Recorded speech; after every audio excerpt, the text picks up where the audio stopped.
जैसे मैंने बताया कि मैं दोनों हाथों को ऐसे रब कर रहा हूँ, मुश्किल होगी रब करने में, लेकिन लेट सपोज मैंने अपने हाथ पर ऑयल डाला, अब रब कर रहा हूँ, अब आसान हो जाएगा। तो हमने क्या किया, जब ऑयल डाला मींस लुब्रिकेशन करवा दी, तो फ्रिक्शन कम हो जाता। अस्सलामुअलैकुम, I hope you all are doing well. Today is our another lecture of first physics chapter 5 और आज हमारा टॉपिक है पावर। तो पावर हमारे पास क्या होती है, रेट ऑफ डूइंग वर्क, यानी कि टाइम के रिस्पेक्ट से किसी ऑब्जेक्ट पर कितना वर्क डन किया जा रहा है, वो हम कहेंगे कि वो पावर है।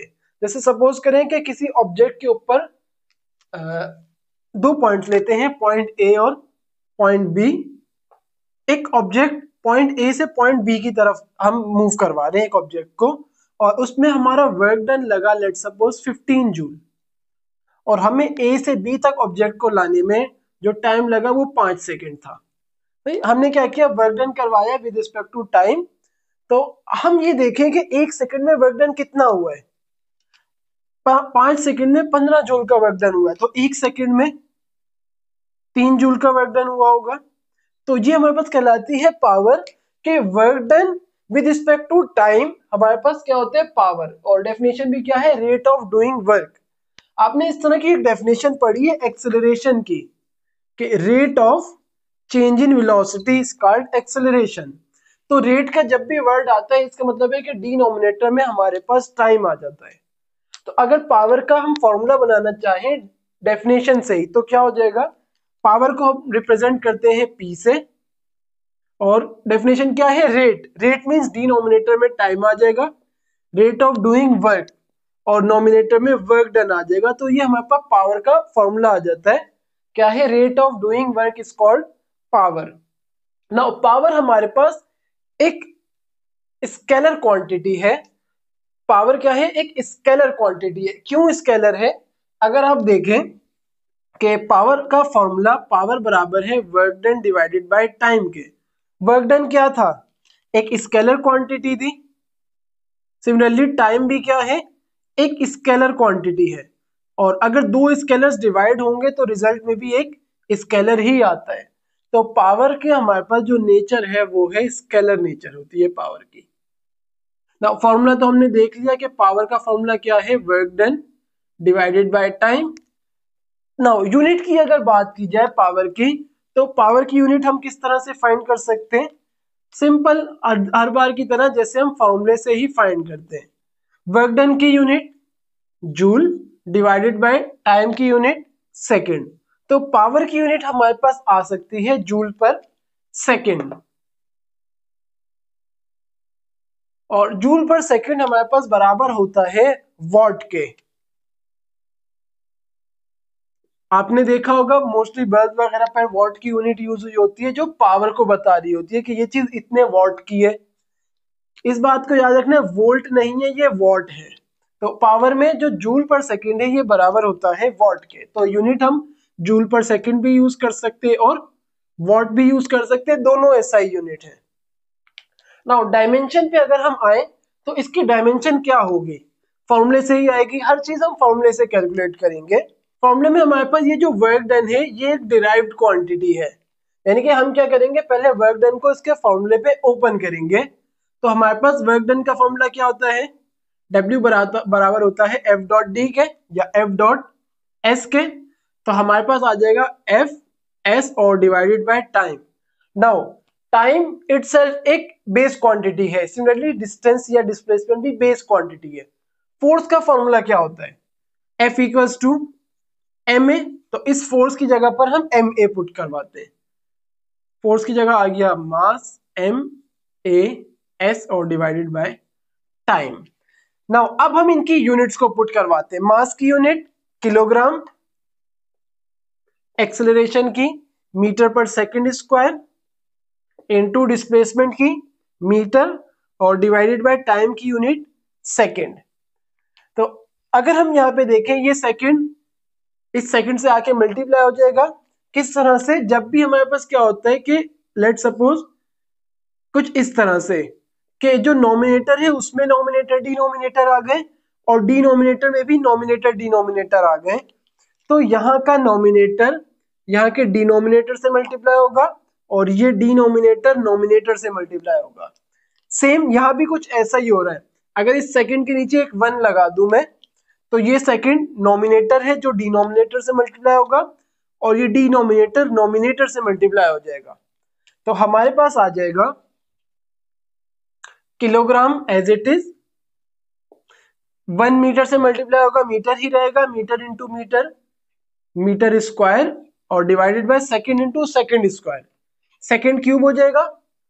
नाउ डायमेंशन में हम क्या करते हैं, जहां पे भी किलोग्राम आता है उसे हम कैपिटल M से रिप्लेस करते हैं, जहां मीटर आता है उसे कैपिटल L से, जहां सेकंड आता है उसे कैपिटल T से रिप्लेस कर देते हैं। तो हमारे पास किलोग्राम की जगह आ जाएगा कैपिटल M, मीटर की जगह कैपिटल L, स्क्वायर है तो L स्क्वायर, और divided by second cube means T cube. Now T denominator में नोमिनेटर में आएगा तो पावर माइनस हो जाएगी, हमारे पास आ जाएगा ml स्क्वायर T माइनस 3। ये हमारे पास डायमेंशन आ गई पावर की। तो इसको लिख लेते हैं, पावर की डायमेंशन क्या है, ml square T minus 3।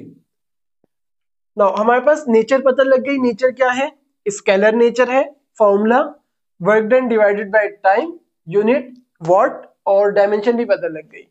Now आपको इसकी अब सेकंड डेफिनेशन को समझना होगा कि एक तो डेफिनेशन है the rate of doing work is called power, एक और डेफिनेशन होती है कि rate at which energy transferred from one form to another form. Like let suppose कि जैसे हमारे घर में फैन होता है, तो क्या होता है कि बैक एंड से हमारे पास कौन सी एनर्जी आ रही है, इलेक्ट्रिकल एनर्जी आ रही है। इलेक्ट्रिकल एनर्जी फैन में आती है, फैन रोटेट करना शुरू हो जाता है। तो जो इलेक्ट्रिकल एनर्जी थी वो किस फॉर्म में कन्वर्ट हो गई, मैकेनिकल एनर्जी में। ऑब्वियसली जब फैन घूम रहा है इसका मतलब वर्क डन हो रहा है, तो हमारे पास इलेक्ट्रिकल एनर्जी मैकेनिकल एनर्जी में कन्वर्ट हो गई। प्लस जब फैन घूमा तो इसके जो बीच वाला पोर्शन होता है ये गर्म हो जाता है। आपने इसको स्टैंड फैन में देखा होगा कि उसका जो बीच का पोर्शन है वो गर्म हो जाता है। सेम रूफ फैन या सीलिंग फैंस जो होते हैं उसमें भी जब फैन रोटेट हुआ तो उसका सेंटर पोर्शन गर्म हो जाता है। इसका मतलब कोई ना कोई एनर्जी है जो हीट में कन्वर्ट हो रही है। तो हमारे पास इलेक्ट्रिकल एनर्जी आती है, वो कन्वर्ट हो जाती है मैकेनिकल एनर्जी, प्लस हीट में कुछ ना कुछ एनर्जी है जो हीट की फॉर्म में जाया हो रही होती है। तो हमारे पास जो एनर्जी ट्रांसफर हुई या ट्रांसफॉर्म्ड हुई विद रिस्पेक्ट टू टाइम, उसे भी हम क्या बोलेंगे, पावर। यानी कि जो एनर्जी है, आपने पढ़ा energy neither created nor destroyed, कि एनर्जी ना तो क्रिएट की जा सकती है ना उसे डिस्ट्रॉय किया जा सकता है, बल्कि एनर्जी सिर्फ अपनी फॉर्म चेंज कर रही है। तो इलेक्ट्रिकल एनर्जी आई, उसने अपनी फॉर्म चेंज की, किस किस एनर्जी में चली गई, हीट एनर्जी और मैकेनिकल एनर्जी में। तो हमारे पास जो एनर्जी ट्रांसफॉर्म हुई, जो एनर्जी कन्वर्ट हुई विद रिस्पेक्ट टू टाइम, उसे हम कह देंगे कि वो हमारे पास पावर है। नाउ पावर का एक तो हमारे पास क्या फॉर्मूला आ गया, दो फॉर्मूले आप लिख सकते हैं इन टर्म्स ऑफ वर्डिंग, कि या तो पावर बराबर है वर्क डन, या वर्क डन की जगह आप एनर्जी ट्रांसफर या एनर्जी ट्रांसफॉर्म भी लिख सकते हैं, और डिवाइडेड बाय टाइम। तो ये डिवाइड का सिंबल नहीं है, मैंने ये बनाया कि वर्क डन या तो लिख लें या एनर्जी ट्रांसफर लिख लें, कोई भी एक लिख सकते हैं, और डिवाइडेड बाय टाइम। इसको मैं क्लियर ऐसे कर देता हूं, कहीं यहाँ कंफ्यूजन ना हो जाए, कि यहाँ पे इज इक्वल्स टू लगा देते हैं, यहाँ भी डिनोमिनेटर में टाइम, यहाँ भी टाइम, कि इस तरह से फॉर्मूला पावर का बन सकता है, या तो work done divided by time या energy transfer divided by time. Now हमने ये देखा कि ऑब्जेक्ट में वर्क डन हुआ विद रिस्पेक्ट टू टाइम, तो ये पावर है। एनर्जी ट्रांसफॉर्म्ड हुई एक फॉर्म से दूसरी फॉर्म में, तो ये भी पावर है। नाउ इस एनर्जी ट्रांसफर का क्या मतलब है, हमें ये देखना है। तो लेट सपोज हम क्या करते हैं कि एक ऑब्जेक्ट है, अगेन या दो पॉइंट्स ले लेते हैं, पॉइंट ए और पॉइंट बी। एक ऑब्जेक्ट को मूव करवाते हैं ए टू बी। ऑब्जेक्ट के ऊपर लेट सपोज ऑब्जेक्ट यहां था, ऑब्जेक्ट के ऊपर मैंने फोर्स लगाई, तो मैंने अपनी बॉडी की कुछ ना कुछ एनर्जी यूज की है। जो एनर्जी मैंने अपनी यूज की वो कहां गई, वो ऑब्जेक्ट के अंदर आ गई, तभी तो ऑब्जेक्ट मूव हुए। तो हुआ क्या कि मेरी बॉडी की एनर्जी उस ऑब्जेक्ट के अंदर ट्रांसफर हो गई। नाउ मैंने उस ऑब्जेक्ट पर वर्क डन करवाया, जो पावर आएगी वो कितनी आएगी, तो पावर कैसे आएगी, work done divided by time. जब मैंने ऑब्जेक्ट पर वर्क डन करवाया तो क्या हुआ, एनर्जी ट्रांसफर हुई। जितना मैंने वर्क डन करवाया उतनी ही एनर्जी ट्रांसफर हुई। तो क्या हम पावर को इस तरह से नहीं लिख सकते कि एनर्जी जो मेरी ट्रांसफर हुई और दूसरी बॉडी में विद रिस्पेक्ट टू टाइम वो भी पावर है। तो आप पावर को तीन तरह से डिफाइन कर सकते हैं। पहला, rate of doing work is called power. दूसरा, rate of energy transfer, rate of energy transfer. तीसरा, रेट ऑफ एनर्जी ट्रांसफॉर्म्ड। तो तीनों तरह से हम पावर को डिफाइन कर सकते हैं। नाउ इसी एग्जांपल को लेते हुए हम चलते हैं कि लेट सपोज एक ऑब्जेक्ट है यहाँ पे, उसके ऊपर वर्क डन करवाया ए टू बी, और जो टोटल वर्क डन आया उसे हमने रिप्रेजेंट कर दिया डब्ल्यू टी से। तो जितना भी वर्क डन आया, लेट सपोज मुझे एक ऑब्जेक्ट को यहां से वहां तक लेके जाना है। मैंने फोर्स अप्लाई की, ऑब्जेक्ट थोड़ा सा आगे आया, फिर मैं इधर आया, फोर्स अप्लाई की, ऑब्जेक्ट और आगे चला गया, देन यहाँ आया और फोर्स अप्लाई की, ऑब्जेक्ट आगे चला गया। तो जो टोटल वर्क डन मैंने करवाया उस वर्क डन को मैंने कह दिया कि वो डब्ल्यू टी है।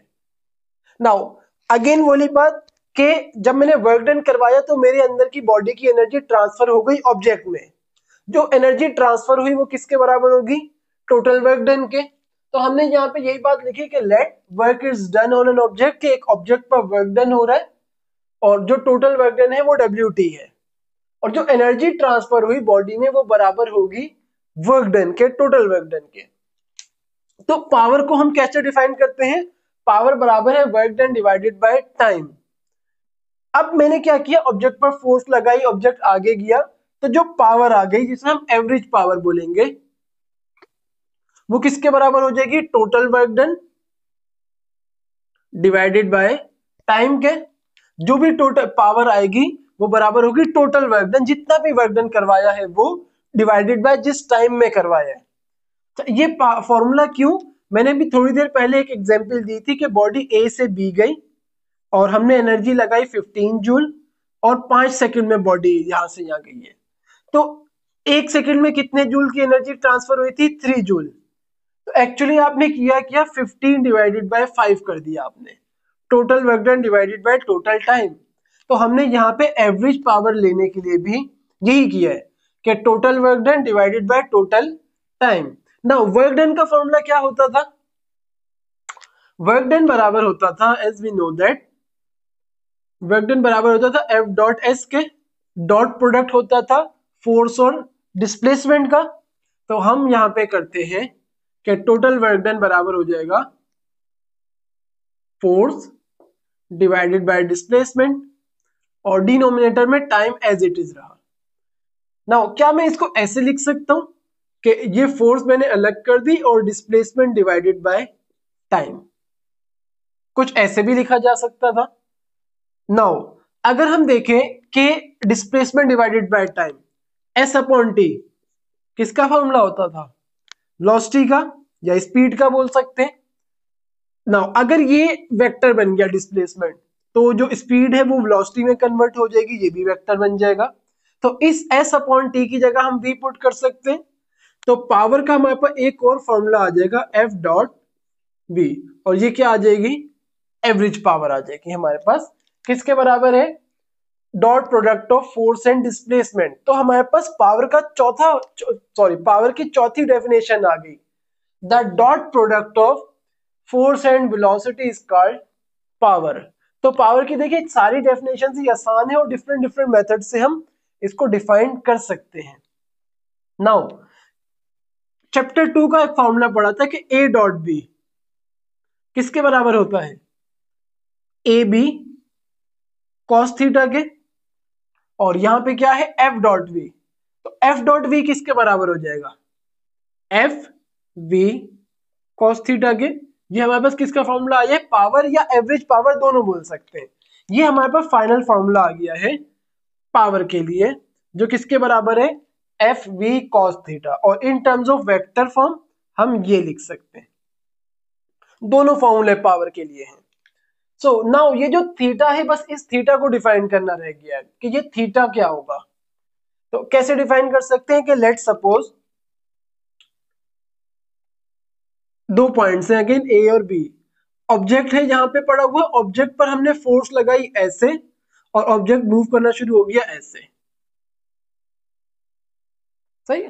तो जो डिस्प्लेसमेंट की डायरेक्शन होगी वही वेलोसिटी की डायरेक्शन होगी। लेट्स सपोज मैं बोलता हूँ कि मैं ऐसे मूव कर रहा हूँ, तो वेलोसिटी की डायरेक्शन कहाँ होगी? जिस डायरेक्शन में मैं डिस्प्लेसमेंट कवर करूंगा उसी डायरेक्शन में वेलोसिटी आएगी। तो जो डिस्प्लेसमेंट की डायरेक्शन थी वही वेलोसिटी की डायरेक्शन है। अब यहाँ पे एफ और वी में दो एंगल्स बन रहे हैं। एक आप ये बोल सकते हैं कि एक ये एंगल बन रहा है, और एक आप इसको भी बोल सकते थे कि एक ये भी तो एंगल बन रहा है। तो हमेशा ये जो थीटा है ये फोर्स और वेलोसिटी वेक्टर में जो स्मॉल एंगल बनेगा वो ये थीटा होगा। तो स्मॉल एंगल कौन सा बन रहा है? ये वाला। इसको नहीं लेंगे, हमारे पास थीटा ये होगा। जो फोर्स वेक्टर और वेलोसिटी वेक्टर के बीच में एंगल आएगा वो हमारे पास ये थीटा होगा। नाउ पावर आपके पास कंप्लीटली आपको समझ आ गई। अब जब भी हमारे पास कहीं जैसे हम पावर को कैलकुलेट करने की कोशिश करते हैं तो हमारे पास होता ही है कि कुछ ना कुछ एनर्जी हमारी जाया हो रही होती है। जैसे मैंने यहाँ पे एवरेज पावर लिखा है, मैंने पावर नहीं लिखा। क्यों? क्योंकि हम जो पावर कैलकुलेट कर रहे हैं वो एक्चुअल पावर नहीं बल्कि एवरेज पावर है। जैसे मैंने आपको एग्जांपल दी कि यहाँ एक ऑब्जेक्ट पड़ा हुआ है, मैंने उसके ऊपर फोर्स लगाई, ऑब्जेक्ट आगे चला गया। मेरी जो एनर्जी थी वो सारी की सारी ऑब्जेक्ट में ट्रांसफर हुई या नहीं हुई ये देखना है पड़ेगा हमें। ऑब्जेक्ट को मैंने फोर्स लगाई, मेरी एनर्जी ऑब्जेक्ट में तो ट्रांसफर हुई, लेकिन कुछ ना कुछ एनर्जी जो सरफेस पे फ्रिक्शन है उसको ओवरकम करने में यूज हो गई। तो इसका मतलब मेरी जो एनर्जी थी वो सारी की सारी ऑब्जेक्ट में नहीं गई। जब सारी की सारी एनर्जी ऑब्जेक्ट में नहीं गई तो हमारी जो पावर आएगी वो हम एवरेज पावर बोल देते हैं। हाँ, अगर यहां मैं बोलता हूँ कि फ्रिक्शनलेस सरफेस है तब हम इसको सिर्फ पावर लिख सकते हैं। सिमिलरली मैंने आपको फैन की एग्जांपल दी थी। इलेक्ट्रिकल एनर्जी आई, हम फैन चलाते क्यों है? ऑब्वियसली हवा लेने के लिए। इसका मतलब इलेक्ट्रिकल एनर्जी आई, उससे कन्वर्ट हो जाना चाहिए था मैकेनिकल एनर्जी में, लेकिन कुछ एनर्जी जाया हो गई। किसमें? हीट में। हीट तो हमारे नुकसान कर रही है, हमें तो कमरे को कूल करना है, ठंडा करना है, हीट में कन्वर्ट हो रही है। तो इलेक्ट्रिकल एनर्जी आई। हमेशा जब भी एनर्जी ट्रांसफॉर्म्ड होती है एक फॉर्म से दूसरी फॉर्म में तो कुछ ना कुछ एनर्जी जाया हो जाती है। जैसे फैन में आई, तो फैन में क्या हुआ कि फैन बीच में से गर्म होना शुरू हो गया, इसका मतलब कुछ एनर्जी, इलेक्ट्रिकल एनर्जी हीट में कन्वर्ट होकर जाया हो रही है। सिमिलरली लेट्स सपोज एक मोटर है, मोटर चल रही है। अगेन क्या होता है, जो मोटर का व्हील जहां घूम रहा है वो वाली जगह गर्म हो जाती है। इसका मतलब इलेक्ट्रिकल एनर्जी आ रही है, लेकिन उसमें से कुछ एनर्जी है जो हीट की फॉर्म में जाया हो रही है। तो हमेशा हमारे पास क्या होता है कि जब भी वर्क डन करवाया जाता है अगेंस्ट फ्रिक्शन, ऑब्वियसली जैसे फैन है, फैन घूम रहा है तो बीच में फ्रिक्शन जनरेट हो रहा है।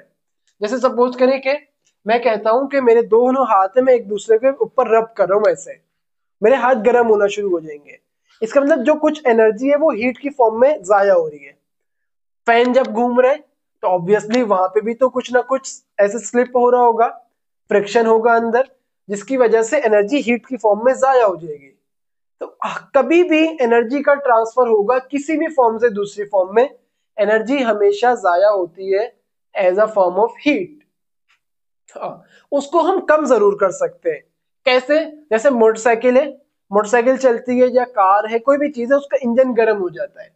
इसका मतलब उसके अंदर जो फ्यूल है एक्चुअली वो in terms of chemical energy है ना, फ्यूल्स में केमिकल एनर्जी होती है। फ्यूल है यानी केमिकल एनर्जी है जो बर्न होगी और वो मैकेनिकल एनर्जी में जाएगी। फ्यूल बर्न हुआ तो वर्क डन होगा ना, ऑब्वियसली गाड़ी आगे जाएगी। लेकिन जो इंजन गर्म हो रहा है इसका मतलब केमिकल एनर्जी भी जाया हो रही है in the form of heat. तो हम क्या करते हैं, एनर्जी को हम ये नहीं कर सकते कि उसके रोक दिया जाए बिल्कुल कि एनर्जी जाया ही ना हो, ऐसा हम नहीं कर सकते। हाँ, हम इसको ओवरकम कर सकते हैं, यानी कि जितनी एनर्जी जाया हो रही थी उससे कुछ कम कर सकते हैं। कैसे? आपने देखा है कि हम जितने भी इलेक्ट्रिकल अप्लायंसेस होते हैं, जैसे मोटर हो गई और गाड़ियां हो गई, इसके अंदर हम ऑयल डालते हैं। ऑयल क्या करता है, जैसे मैंने बताया कि मैं दोनों हाथों को ऐसे रब कर रहा हूं, मुश्किल होगी रब करने में, लेकिन लेट सपोज मैंने अपने हाथ पर ऑयल डाला, अब रब कर रहा हूं, अब आसान हो जाएगा। तो हमने क्या किया, जब ऑयल डाला मींस लुब्रिकेशन करवा दी, तो फ्रिक्शन कम हो जाता है। फ्रिक्शन कम हुआ तो एनर्जी का जो लॉस्ट है वो कम हो जाता है। और एनर्जी का जो लॉस होता है इसे हम डिसिपेशन का वर्ड यूज करते हैं, loss of energy. As a heat जब होती है तो हम बोलते हैं कि एनर्जी डिसिपेट हो रही है। तो ये हमारा लेक्चर था पावर के रिलेटेड। आई होप आपको लेक्चर समझ आया होगा। अल्लाह हाफिज।